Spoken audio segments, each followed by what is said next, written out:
സംസ്ഥാനത്ത് അമീബിക് മസ്തിഷ്ക ജ്വരം ബാധിച്ച് ഒരു മരണം കൂടി ഇന്നുണ്ടായി.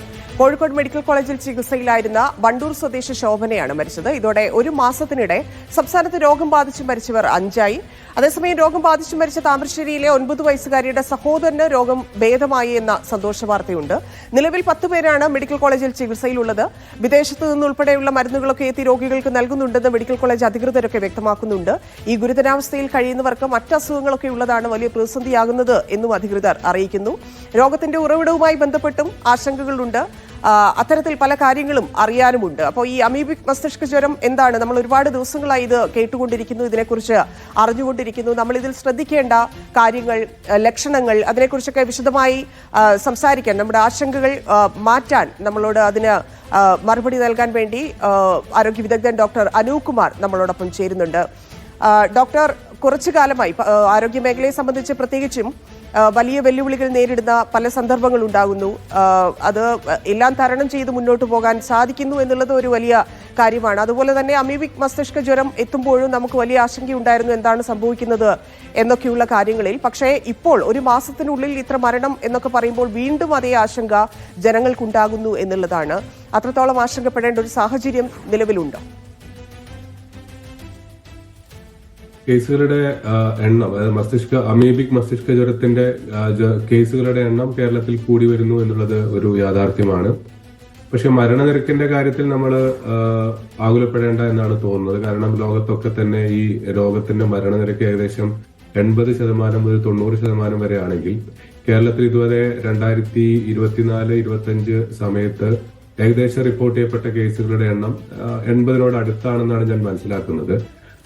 അതിൽ തന്നെ മരണനിരക്ക് ഏകദേശം ഒരു 25 ആൾക്കാരാണ് മരിച്ചിരിക്കുന്നത്. അതായത് ഏകദേശം ഒരു 30% താഴെയായിട്ടാണ് കേരളത്തിൽ മരണനിരക്ക് നിൽക്കുന്നത്. ആ രീതിയിൽ നമുക്ക് കൃത്യമായ രീതിയിൽ തന്നെ ചികിത്സ കൊടുക്കാൻ പറ്റുന്നുണ്ട് എന്നാണ് നമ്മൾ മനസ്സിലാക്കേണ്ടത്. എന്നിരുന്നാലും രോഗത്തിന്റെ എണ്ണം കൂടാനുള്ള സാഹചര്യം എന്താണ് എന്നുള്ളതിനെ പറ്റി നമ്മൾ കൂടുതൽ ശ്രദ്ധയോടുകൂടെ പഠിക്കേണ്ടിയിരിക്കുന്നു. നേരത്തെ സൂചിപ്പിച്ച പോലെ തന്നെ ഈ അമീബിക് മസ്തിഷ്ക ജ്വരം എന്ന് പറയുന്നത് ഈ നമ്മുടെ തലച്ചോറിലേക്ക് ഈ അമീബിക് അണുബാധ മൂലം ഉണ്ടാകുന്ന ഒരു രോഗമാണ്. ഈ പല രീതിയിലുള്ള മസ്തിഷ്ക ജ്വരങ്ങൾ ഉണ്ടാവാം. അത് ബാക്ടീരിയ മൂലവും വൈറസ് മൂലവുമാണ് വളരെ കോമൺ ആയിട്ട് വരാറ്. വളരെ അപൂർവമായിട്ടാണ് ഇതേപോലെ തന്നെ അമീബിക് മസ്തിഷ്ക ജ്വരം വരുന്നത്. ഇതിൽ തന്നെ നമ്മൾ മനസ്സിലാക്കേണ്ടത് 2 തരത്തിലുള്ള അമീബിക് മസ്തിഷ്ക ജ്വരമുണ്ട്. നമ്മൾ എപ്പോഴും അമീബിക് മസ്തിഷ്ക ജ്വരം എന്ന് കേൾക്കുമ്പോൾ ഈ പ്രൈമറി അമീബിക് മെനിഞ്ചോഎൻസെഫലൈറ്റിസ് അഥവാ ഈ നീഗ്ലേരിയ ഫൗലേറിയ എന്ന് പറയുന്ന ഒരു അമീബ ഉണ്ടാക്കുന്ന മസ്തിഷ്ക ജ്വരമാണ്. നിങ്ങളിപ്പോ അവിടെ തന്നെ ഡയഗ്രത്തിലൊക്കെ കാണിക്കുന്ന പോലെ ഈ മൂക്കിലൂടെ ഈ അമീബ, പ്രത്യേകിച്ച് ഈ കെട്ടിക്കിടക്കുന്ന വെള്ളത്തിലോ അല്ലെങ്കിൽ വൃത്തിഹീനമായ വെള്ളത്തിലൂടെയൊക്കെ നമ്മൾ മുങ്ങി കുളിക്കുന്ന സമയത്ത് മൂക്കിനുള്ളിൽ കൂടെയാണ് ഈ അമീബ തലച്ചോറിലേക്ക് നേരിട്ട് തന്നെ പ്രവേശിക്കുന്നതും അതിനുശേഷം തലച്ചോറിന് വളരെ ഗുരുതരമായ കേടുപാടുകൾ സംഭവിക്കുകയും ചെയ്യുക എന്നുള്ളതാണ് സാധാരണ കാണാറ്.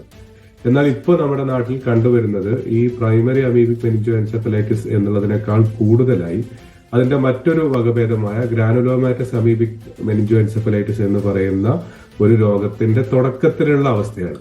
ഇത് മറ്റ് ചില അമീബകൾ കൊണ്ടാണ് ഉണ്ടാവുന്നത്. അക്കാന്തമീബ, അതേപോലെ തന്നെ വെർമമീബ, സാപ്പീനിയ, ഈ തുടങ്ങിയ അമീബകളാണ് ഈ ഒരു ഗ്രാനുലോമാറ്റസ് അമീബിക് മെനിഞ്ചോഎൻസെഫലൈറ്റിസ് ഉണ്ടാക്കുന്നത്.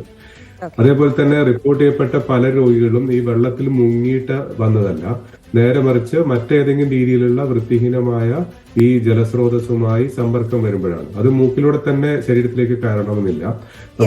ഡോക്ടർ, ജലസ്രോതസിന്റെ കാര്യത്തിൽ പലർക്കും വലിയ സംശയമുണ്ട്. കാരണം നമ്മൾ പല ഏജിലുള്ള ആളുകൾക്ക് തുടക്കത്തിൽ എനിക്ക് തോന്നുന്നു ഒരു 30-40+ ആൾക്കാർക്ക് മാത്രമായിരുന്നു ഇത് കണ്ടിരുന്നത്. പിന്നീട് അത് കുട്ടികൾക്ക് കാണപ്പെട്ടു തുടങ്ങി. അപ്പം ഈ ജലസ്രോതസ് 3 മാസം പ്രായമായ കുഞ്ഞിന് ഇത് വന്നു എന്ന് പറയുമ്പോഴാണ് ആ സ്രോതസ്സുമായി ബന്ധപ്പെട്ട ആളുകൾക്ക് വലിയ സംശയം ഉണ്ടായിരുന്നത്. അപ്പം എവിടെ നിന്നാണ് ഇത് വരുന്നത് എന്നതിൽ ഇപ്പോഴും ആശങ്കയും സംശയവും ഒക്കെ ഉണ്ട്. ഞാൻ അതാണ് പറഞ്ഞത്, നമ്മൾ ഈ 2 തരത്തിലുള്ള ഈ അമീബിക് മസ്തിഷ്ക ജ്വരവും വേർതിരിച്ച് തന്നെ കാണണം. നേരത്തെ പറഞ്ഞ ഈ പ്രൈമറി അമീബിക് മെനിഞ്ചോഎൻസെഫലൈറ്റിസ് ആണ് നമ്മൾ ഈ കെട്ടിക്കിടക്കുന്ന വെള്ളത്തിലൊക്കെ, പ്രത്യേകിച്ച് കുളത്തിലും അല്ലെങ്കിൽ അത്തരത്തിലുള്ള ജലാശയങ്ങൾ മുങ്ങിക്കുളിക്കുന്ന സമയത്ത് വരുന്നത്. അത് നമ്മുടെ നാട്ടിലും മറ്റു ഭാഗങ്ങളിലൊക്കെ മുമ്പേയും കണ്ടിരുന്നതാണ്. എന്നാൽ ഇപ്പൊ കൂടുതലായിട്ട് അതിന്റെ മറ്റൊരു രീതിയിലുള്ള ഈ ഗ്രാനുലോമാറ്റസ് അമീബിക് മെനിഞ്ചോഎൻസെഫലൈറ്റിസിന്റെ തുടക്കത്തിലുള്ള നമുക്കതിനെ സബക്യൂട്ട് മെനിഞ്ചോഎൻസെഫലൈറ്റിസ് എന്നൊക്കെ പറയാം, അതാണ് വരുന്നത്. ഇത് നമ്മുടെ മൂക്കിനുള്ളിൽ കൂടെ അത് നേരെ തലച്ചോറിലേക്കല്ല ബാധിക്കുന്നത്, നേരെ മറിച്ച് നമ്മുടെ തൊലിപ്പുറത്തൊക്കെയുള്ള മുറിവിലൂടെയൊക്കെ തന്നെ ഈ വൃത്തിഹീനമായ ജലസ്രോതസ്സുമായി സമ്പർക്കം വരുമ്പോൾ ഈ അമീബ ബ്ലഡിലേക്ക് കലരുകയും ബ്ലഡിലൂടെയാണ് അത് തലച്ചോറിലേക്ക് വരികയും ചെയ്യുന്നത്. അപ്പൊ അതിന് ഏത് രീതിയിലുള്ള വൃത്തിഹീനമായ ജലസ്രോതസ്സുമായുള്ള ഒരു കോണ്ടാക്ട് മതി. അപ്പൊ നമ്മൾ കുട്ടികളെ ഇതേപോലെ മോശം ഈ വെള്ളത്തിൽ കുളിപ്പിക്കുക, അല്ലെങ്കിൽ വേറെ ഏതെങ്കിലും രീതിയിൽ കൈ കഴുകാനോ മുഖം കഴുകാനോ ഒക്കെ ഇത്തരം വെള്ളം ഉപയോഗിക്കുക, ഇതൊക്കെ ഈ രോഗം വരാനുള്ള കാരണമാകാം.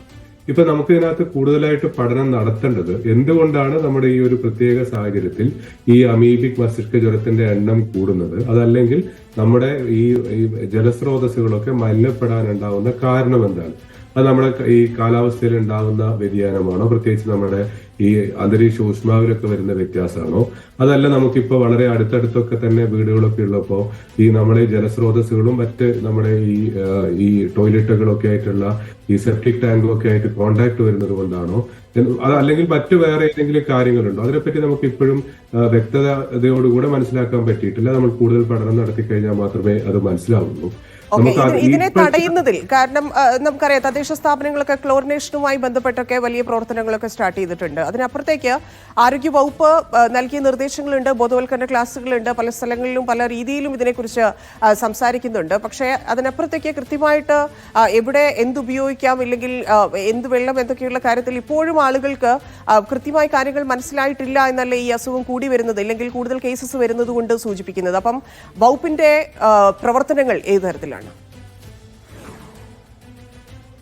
ഞാൻ മനസ്സിലാക്കുന്ന അനുസരിച്ച് ആരോഗ്യവകുപ്പ് വളരെ ഫലപ്രദമായ രീതിയിൽ തന്നെ ഇടപെടലുകളാണ് നടത്തുന്നത്. കാരണം ഒന്ന്, നമുക്ക് ഈ രോഗത്തിനെ നമുക്ക് പ്രതിരോധിക്കാൻ ആദ്യം വേണ്ടത് രോഗം വളരെ തുടക്കത്തിൽ തന്നെ രോഗം നിർണ്ണയിക്കുക എന്നുള്ളതാണ്. കേരളത്തിൽ തന്നെ ഇപ്പൊ ഇതിനുള്ള ഞാൻ നേരത്തെ പറഞ്ഞ ഈ അപൂർവം ചില ഈ അമീബകളെ പോലും കണ്ടുപിടിക്കാനുള്ള PCR ടെസ്റ്റ് തിരുവനന്തപുരത്തുള്ള പബ്ലിക് ഹെൽത്ത് ലാബിൽ അത് തുടങ്ങിക്കഴിഞ്ഞു. അത് ഉടനടി തന്നെ കോഴിക്കോട് മെഡിക്കൽ കോളേജിനെ അനുബന്ധിച്ചിട്ടുള്ള ലാബിലും തുടങ്ങാൻ പറ്റുമെന്നാണ് ഞാൻ മനസ്സിലാക്കുന്നത്. അതേപോലെ തന്നെ നേരത്തെ താങ്കൾ സൂചിപ്പിച്ച പോലെ തന്നെ ചികിത്സയ്ക്കുള്ള മരുന്നുകൾ, ഇത് പല മരുന്നുകളുടെ ഒരു കോമ്പിനേഷനാണ് സാധാരണ ചികിത്സയ്ക്ക് ഉപയോഗിക്കുന്നത്. ഇതിൽ തന്നെ മിൽട്ടിഫോസ് എന്ന് പറയുന്ന ഒരു മരുന്ന് അതെല്ലാ ഈ അമീബിക് എൻസെഫലൈറ്റിസിനും അതിന്റെ ആവശ്യമില്ല, പക്ഷെ ഗുരുതരമായ അവസ്ഥയിൽ പോകുമ്പോൾ അത് ഉപയോഗിക്കാറുണ്ട്. അതുപോലെ ഇപ്പോ നമുക്ക് ചികിത്സയ്ക്ക് എല്ലാ സ്ഥലത്തും ലഭ്യമാണ്. എന്നിരുന്നാലും താങ്കൾ പറഞ്ഞ പോലെ തന്നെ നമുക്ക് ഈ നമ്മുടെ ജലസ്രോതസ്സുകൾ പെട്ടെന്ന് തന്നെ ഈ അമീബയുടെ ഒരു ആവാസ സ്ഥലമാവാനുണ്ടാകുന്ന കാരണം എന്താണ്? അത് ഈ കാലാവസ്ഥാ വ്യതിയാനമാണോ മറ്റു ഏതെങ്കിലും രീതിയിലുള്ള വ്യത്യാസങ്ങളാണോ എന്ന് നമ്മൾ മനസ്സിലാക്കേണ്ടിയിരിക്കുന്നു. അതേപോലെ തന്നെ നമുക്ക് ഈ ക്ലോറിനേഷൻ കുറച്ചുകൂടെ ഫലപ്രദമായി ഒരു 3 മാസത്തിൽ ഒരിക്കലെങ്കിലും നമുക്ക് നടത്തി കഴിഞ്ഞാൽ മാത്രമേ ഇതിന്റെ അളവ് നമുക്ക് കുറയ്ക്കാൻ പറ്റുള്ളൂ. അതേപോലെ നമ്മുടെ ചുറ്റുപാടുകളുള്ള ജലസ്രോതസ്സുകളിലൊക്കെ തന്നെ ഈ അമീബയുടെ അല്ലെങ്കിൽ ഇത്തരം അമീബകളുടെ സാന്നിധ്യമുണ്ടോ എന്ന് മനസ്സിലാക്കണം. അതേപോലെ നമുക്കറിയാം വെള്ളത്തിന്റെ എത്രത്തോളം വെള്ളം ക്വാളിറ്റി ഉണ്ട് എന്ന് നമ്മൾ നോക്കുന്ന ഒരു ടെസ്റ്റാണ് കോളിഫോം കൗണ്ട്. അത് നമ്മുടെ ബാക്കി ഈ മലമൂത്ര വിസർജ്യം ഒക്കെ ആയിട്ട് ഈ വെള്ളത്തിന് ഈ സമ്പർക്കം വന്നിട്ടുണ്ടോ എന്ന് നോക്കുന്നത്. ഈ കോളിഫോം ബാക്ടീരിയകളുടെ എണ്ണം കൂടുമ്പോൾ അത് ഒരു അമീബ വളരാനുള്ള ഒരു നല്ല മീഡിയമായി മാറുകയും അത് ചിലപ്പോൾ ഇതേപോലെ തന്നെ കൂടുതൽ അമീബ ഇത്തരം വെള്ളത്തിലൊക്കെ ഉണ്ടാവാനുള്ള ഒരു കാരണമാവുകയും ചെയ്യാം. വൃത്തിഹീനമായ സാഹചര്യം വലിയൊരു വിഷയമാണ്. അത് എല്ലാ അസുഖങ്ങളെയും പോലെ തന്നെ ഇതിൽ അത് ശ്രദ്ധിക്കേണ്ടതുണ്ട്. അതിനപ്പുറത്തേക്ക് ഇപ്പൊ നമ്മൾ കോഴിക്കോട് മെഡിക്കൽ കോളേജിലെ ഡോക്ടേഴ്സുമായി സംസാരിക്കുമ്പോൾ അവർ പലരും പറഞ്ഞിരിക്കുന്നത് പുറത്തുനിന്ന് ഉൾപ്പെടെ മെഡിസിൻസ് ഒക്കെ കൊണ്ടുവന്നിട്ട് ചികിത്സിക്കുന്നുണ്ട് എന്നൊക്കെ ഉള്ള വിവരങ്ങൾ ലഭ്യമായിരുന്നു. അതിലുള്ളൊരു യാഥാർത്ഥ്യം, കാരണം നമുക്ക് ഇവിടെ ആവശ്യത്തിനുള്ള ചികിത്സയ്ക്ക് ആവശ്യമായ മെഡിസിൻസ് അവൈലബിൾ അല്ലേ. മറ്റൊന്ന് സ്വയം ചികിത്സ, ഈ ലക്ഷണമൊക്കെയുള്ള ആളുകൾ സ്വയം ചികിത്സിക്കുന്നു. ഇപ്പൊ പാരസെറ്റമോൾ എടുക്കുക എന്നുള്ള ഒരു രീതി തുടരുന്ന ആളുകളാണ് മലയാളികൾ. അപ്പം ആ സ്വയം ചികിത്സ എത്രത്തോളം അപകടം ഉണ്ടാക്കും? നമുക്ക് ആദ്യം ഇതിന്റെ രോഗനിർണയത്തെ കുറിച്ച് ഈ ചികിത്സിക്കുന്ന ഡോക്ടർമാർക്കും അതേപോലെ തന്നെ ഈ മറ്റുള്ളവർക്കും ഒരു ധാരണ അത്യാവശ്യമാണ്. കാരണം നമുക്കറിയാം ഈ മസ്തിഷ്ക ജ്വരം എന്ന് പറയുന്നത് ഞാൻ നേരത്തെ സൂചിപ്പിച്ച പോലെ തന്നെ അത് എല്ലാ സമയത്തും ഈ അമീബ കൊണ്ട് മാത്രമല്ല, അത് നമുക്ക് ഈ വൈറസ് കൊണ്ടുവരാം, ബാക്ടീരിയ കൊണ്ടുവരാം, ഫംഗസ് കൊണ്ടുവരാം, അങ്ങനെ പല രീതിയിലുള്ള രോഗാണുക്കൾ കൊണ്ടുവരാം.